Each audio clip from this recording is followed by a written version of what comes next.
ওসমান হাদিকে গুলির ঘটনায় প্রায় ২৪ ঘণ্টা হতে চললেও কাউকে গ্রেফতার করতে পারেনি আইন শৃঙ্খলা রক্ষাকারী বাহিনী।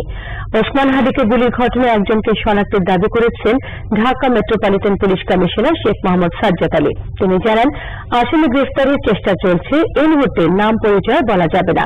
সন্দেহভাজনদের ছবি প্রকাশ করে ধরিয়ে দিতে পুরস্কার ঘোষণা করেছে ডিএমপি। শুক্রবার রাজধানীর বিজয়নগর কালভার্ট রোড এলাকায় দুজন মোটরসাইকেল আরোহীর গুলিতে জীবন মৃত্যুর সন্ধিক্ষণে ঢাকা ৮ আসনের সংসদ সদস্য প্রার্থী ও ইনকিলাব মঞ্চের মুখপাত্র ওসমান হাদি।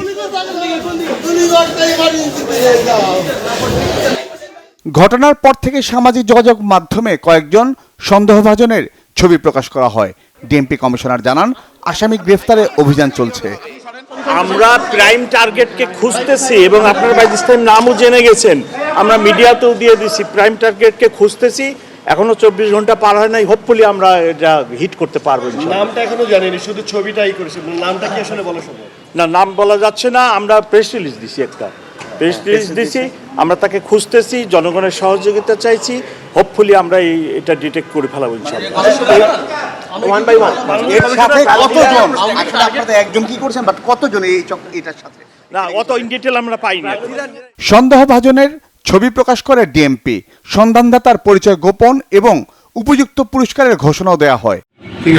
সিসি ক্যামেরার ফুটেজে দেখা যায়, জুমার নামাজের পর কালভার্ট রোডে রিকশা যাচ্ছিলেন ওসমান হাদি।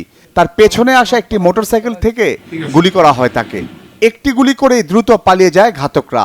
মোটরসাইকেল আরোহীর দুইজনেরই ছিল মুখ ঢাকা।